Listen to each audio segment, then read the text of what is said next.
पूज्यपाद स्वामी जी महाराज गीता सार पाठन कर रहे हैं। गीता सार के अंतर्गत आत्मज्ञान की चर्चा चल रही है। इसके बाद कर्म योग की करेंगे, फिर भक्ति योग की करेंगे। ऐसे क्रम से स्वामी जी महाराज समझाते हैं गीता जी में इन तीनों का समन्वय है, ज्ञान योग, कर्म योग एवं भक्ति योग का। एक एक करके संक्षिप्त रूप से स्वामी जी महाराज तीनों का वर्णन करते हैं गीता सार के अंतर्गत।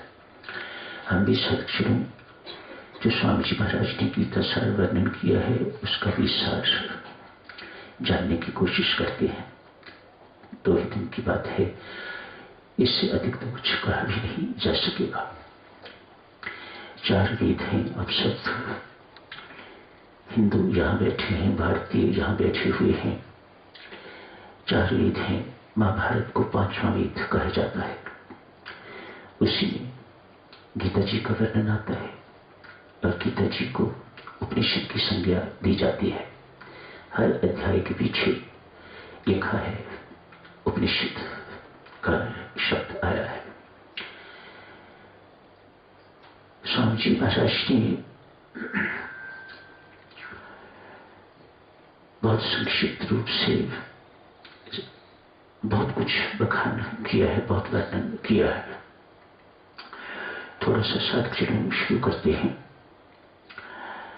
स्वामी रामकृष्ण परमहंस के पास एक युवक गए, जाके कहा, ठाकुर ये गीता मेरी समझ में नहीं आती, मेहरबानी करके मुझे समझाओ। ठाकुर ने कहा, बंधु मैं अनपढ़ हूं, पढ़ा लिखा नहीं, संस्कृत बिल्कुल नहीं जानता, मैं तुम क्या समझाऊंगा। नरेंद्र के पास जाओ, जो कालांतर में स्वामी विवेकानंद बने। कब पहला नाम नरेंद्र था।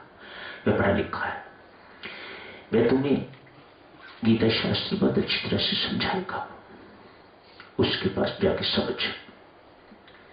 युवक ने कहा, ठाकुर मेरी श्रद्धा उसमें नहीं, आप में है। मेहरबानी करके आप जैसा भी हो मुझे समझाइएगा। ठाकुर बेचारे फंस के आंख बंद की, मां को याद किया।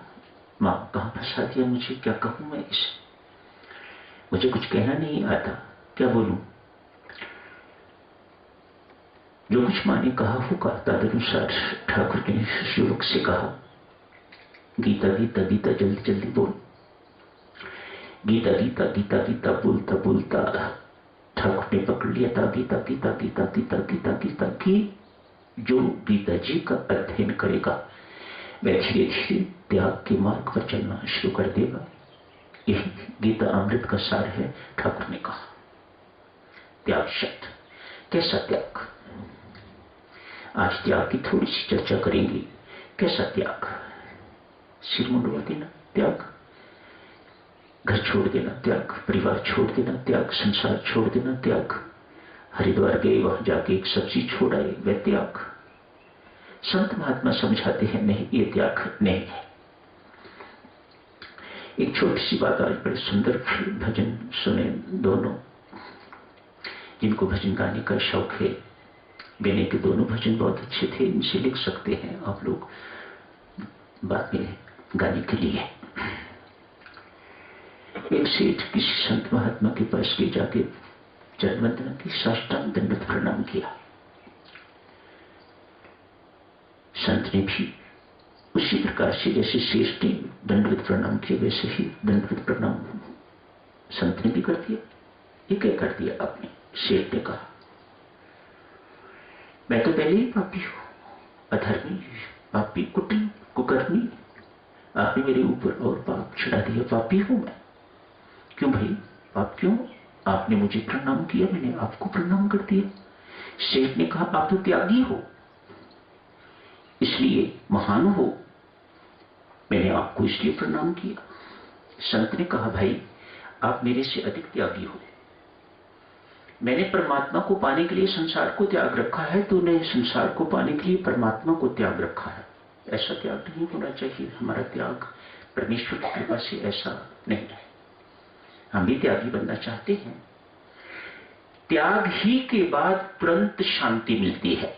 मोटे मोटे शब्द याद रखिएगा। त्याग क्या है? हम सरल शब्दों में क्या समझे त्याग को? देना। त्याग अर्थात देना।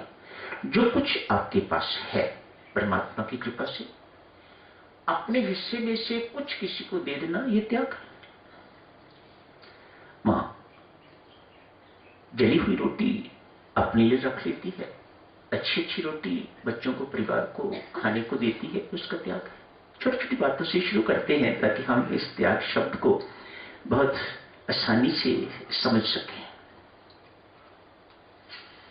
माता पिता बहुत मर्यादित जीवन व्यतीत करते हैं ताकि हमारे अमर्यादित जीवन के कारण बच्चों पर बुरा प्रभाव न पड़े, तो ये उनका त्याग। संयमी जीवन व्यतीत करें माता पिता ताकि बच्चों पर सुसंस्कार पड़े। उनके सामने सिगरेट नहीं पीते, उनके सामने शराब नहीं पीते। अच्छे माता पिता चोरी भी नहीं करते। एक न एक दिन पकड़ी जाएगी चोरी। बच्चों से कैसे बचोगे? तो अच्छे माता पिता ये सब कुछ बुरे कर्म जिन्हें कहा जाता है, अमर्यादित जिन्हें कर्म कहा जाता है, वे नहीं करते ताकि बच्चों पर कुसंस्कार न पड़े, तो ये उनका त्याग है। दुर्गुणों का त्याग, अहम का त्याग, मैं मेरा का त्याग, अविद्या का त्याग, कर्तापन का त्याग, इत्यादि इत्यादि बहुत लंबी सूची है त्याग की। आसक्ति का त्याग, अटैचमेंट का त्याग। कुछ एक बातों को समझने के लिए कुछ एक दृष्टांत ताकि हम आसानी से समझ सकें। पुनः अर्ज करूंगा, त्याग जीवन में आता है तो शांति भी साथ ही साथ आ जाती है। स्वामी जी महाराज ने गीता जी में लिखा है, त्याग के तुरंत बाद व्यक्ति को शांति प्राप्त होती है, शांति मिल जाती है। एक कौवा कहीं से रोटी का टुकड़ा उसने उठाया,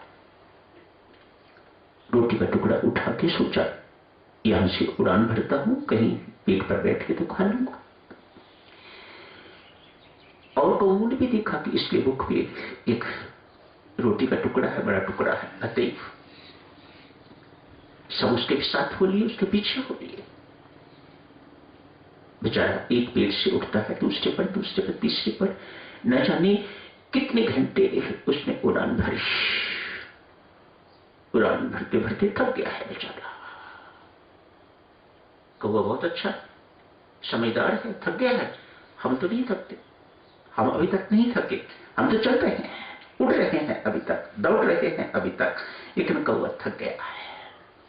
अतएव किसी पेड़ पर बैठ गया है, पेट पर बैठ के सोचा ये मेरा पीछे नहीं छोड़ेंगे, मुझे कुछ करना पड़ेगा। अतएव अपने रोटी के टुकड़े को जमीन पर नीचे फेंक दिया है। जितने कौवे सबके सब पीछे भाग रहे थे, वे उसका पीछा छोड़ के, तो उसके पीछे तो क्या भागना था, वे तो रोटी के टुकड़े के लिए भाग रहे थे। तो रोटी के टुकड़े पर सबके सब झपट पड़े। एक कौवा ऊपर बैठा तमाशा देख रहा है। जो त्याग का जीवन अपनाएगा साक्षी हो जाएगा, महान हो जाएगा, उच्च हो जाएगा। जैसे कौवा पेड़ पर बैठा है, महान हो गया, उच्च हो गया, उसके विचार उच्च हो जाते हैं, उदात्त हो जाते हैं, उसके विचार बहुत उज्जवल हो जाते हैं, वह व्यक्ति आध्यात्मिक हो जाता है। एक शब्द जीवन में उतर आए त्याग, तो वह व्यक्ति आध्यात्मिक व्यक्ति हो जाता है, साक्षी हो जाता है, दूसरों का तमाशा देखने वाला हो जाता है।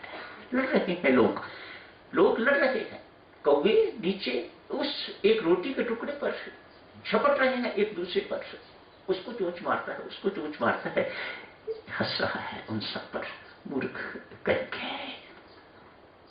क्यों? उसने मूर्खता का त्याग कर दिया।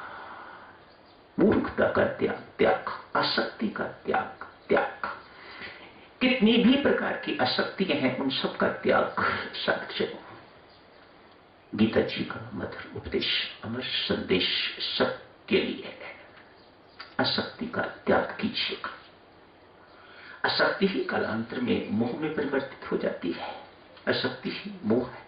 अशक्ति थोड़ा माइल्ड रूप कहा जाता है और मोह थोड़ा गहन हो जाता है और गंभीर हो जाता है। मोह में तो फिर व्यक्ति अंधा हो जाता है। मोह अंध कहते हैं। मोह अंध, कामांध, मोह अंध, मोह में अंधा हो जाता है, ऐसे दिखाई नहीं देता। मोह की तुलना धृतराष्ट्र से की जाती है। बेचारा अंधा है, मोह अंध इस दृष्टि से भी अंधा है, मोह से भी अंधा हुआ है, डबल अंधा है, इसलिए कुछ नहीं कर पाता। विदुर काका तू ज्ञान की बातें कहता है, मैं सब समझता हूं। जो तू मुझे समझाता है मैं सब समझता हूं, पर मैं क्या करूं?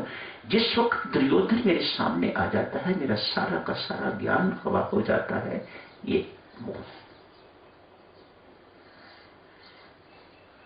सब प्रकार की अशक्तियों का त्याग, अनासक्त जीवन।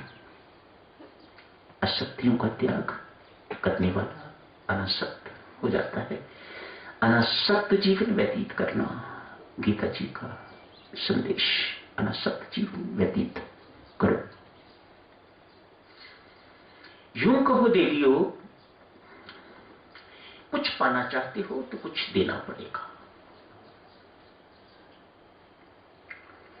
अपने सुख में से दूसरों को सुख बांटना त्याग, सुख का त्याग। सब सोए हुए सुख से नींद ले रहे हैं, नींद से सुख ले रहे हैं, ऐसे को आप उठ के राम राम जपते हो, ध्यान में बैठते हो, तो ये आपके सुख का त्याग। छोटी छोटी बातें ताकि हम ठीक ठाक से समझ सकें ये त्याग क्या है। सब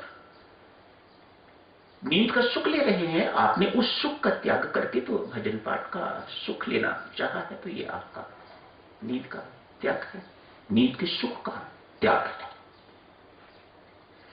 यूं कहो कुछ पाना है तो कुछ देना ही पड़ेगा।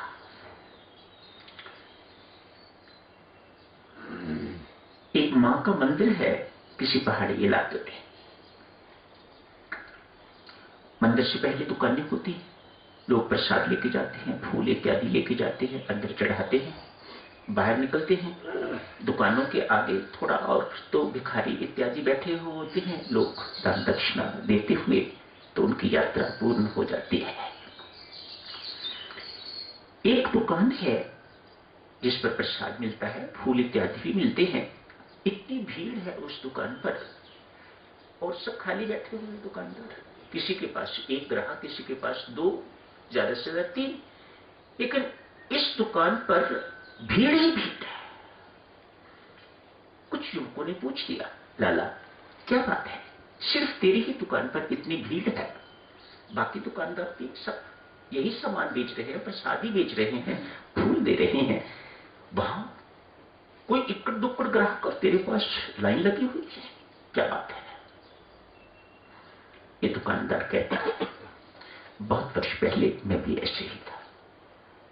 मेरी दुकान पर भी कोई इक्कड़ दुक्कड़ ग्राहक ही आते थे। एक दिन एक संत महात्मा आए, मैंने अपनी व्यथा कही, मेरा गुजारा नहीं चलता।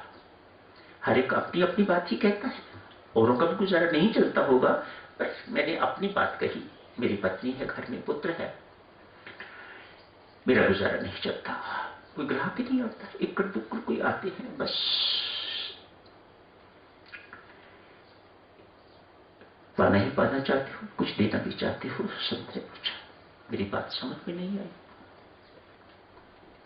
मैंने कहा, महात्मा थोड़ा खोल के समझाएं, तेरे घर में कुआं है, लोगों की पानी पीने की व्यवस्था कर। इतनी सी बात समझ में आ गई तो दुकान के पास एक छोटा सा प्याऊ खोल दिया। सुबह एक मटका पानी भर के रख देते, कभी मैं बैठता, कभी मेरी पत्नी बैठती, कभी मेरा पुत्र बैठता, बारी बारी बैठ के लोग आने शुरू हो गए। घर के आंगन में एक पेड़ था, अभी भी है, उसके नीचे दो चार चारपहिया भी लगा दिया, बिस्तर लगा दिया, तकिया रख दिया। जो कोई यात्री आता, ठंडा पानी पीता, विश्राम करता, मेरे पास यात्रियों की भीड़ लगनी शुरू हो गई। सबके सब प्रसाद मेरे से लेने शुरू होगा। इस वक्त 2 नौकर है मेरे पास, तभी मेरा काम निपटता नहीं। संत महात्मा फिर आए, आके मेरा हालचाल पूछा, देखा, बहुत प्रसन्न हुए। कहा भाई, जो लेना ही लेना चाहता है, खींचना ही खींचना चाहता है, उसका क्या बनेगा? मैं तो भिखारी जैसा जीवन व्यतीत करना है। कुछ पाना है तो फिर देना सीखना चाहिए। देते वक्त ये ध्यान रखना चाहिए, मैं क्या दे रहा हूं, परमात्मा ने दिया था, उसका हिस्सा उसी रूप में, उसी के रूप में जो आते जाते हैं, लेते जाते हैं, मेरा क्या जाता है। कुछ पाना चाहते हो साधुजनों तो त्यागी जीवन व्यतीत करना पड़ेगा। पाना क्या है? शांति, परम सुख। मांग तो यही है, इसीलिए तो ये जन्म मिला हुआ है। उसी की खोज में आप यहां आए हो, अपने दूर से सुख सुविधा, घर के आराम छोड़ के उस शांति की खोज में। सबको शांति ही चाहिए, एक ही मांग है, उसी खोज में सब हम घूम रहे हैं। किसी से राग नहीं, किसी से देश नहीं, किसी से राग नहीं, किसी से राग नहीं, किसी से देश नहीं, किसी से राग नहीं, किसी से देश नहीं। आत्मा निर्लेप मुझे कोई भी क्लेश नहीं, आत्मा निर्लेप मुझे क्लेश नहीं, आत्मा निर्लेप मुझे कोई भी क्लेश नहीं, आत्मा निर्लेप मुझे कोई भी क्लेश नहीं। किसी से राग नहीं, किसी से द्वेष नहीं, किसी से राग नहीं, किसी से द्वेष नहीं, किसी से राग नहीं, किसी से द्वेष नहीं, किसी से राग नहीं, किसी से द्वेष नहीं। मैं निर्लेप मुझे कोई भी क्लेश नहीं, मैं निर्लेप मुझे कोई भी क्लेश नहीं, मैं निर्लेप मुझे कोई भी क्लेश नहीं, मैं निर्लेप मुझे कोई भी क्लेश नहीं। आत्मा निर्लेप मुझे कोई भी क्लेश नहीं, आत्मा निर्लेप मुझे कोई भी क्लेश नहीं, मैं निर्लेप मुझे कोई भी क्लेश नहीं, मैं निर्लेप मुझे कोई भी क्लेश नहीं। किसी से राग नहीं, किसी से द्वेष नहीं, किसी से राग नहीं, किसी से द्वेष नहीं, किसी से राग नहीं, किसी से द्वेष नहीं, किसी से राग नहीं, किसी से द्वेष नहीं। निर्लेप मुझे कोई भी क्लेश नहीं। यही आत्मज्ञान है जो सज्जन। मैं निर्लेप, आत्मा निर्लेप, आत्मा ही हमारा स्वरूप है, हमारा वास्तविक स्वरूप देह नहीं है। देह और आत्मा की भिन्नता का ज्ञान भगवान श्री कृष्ण कहते हैं, मेरे मत में यही ज्ञान है। देह देह है, आत्मा आत्मा है, हम देह नहीं है, हम आत्मा है। आत्मा निर्लेप है, मुझे कोई भी क्लेश नहीं, किसी से राग नहीं, किसी से द्वेष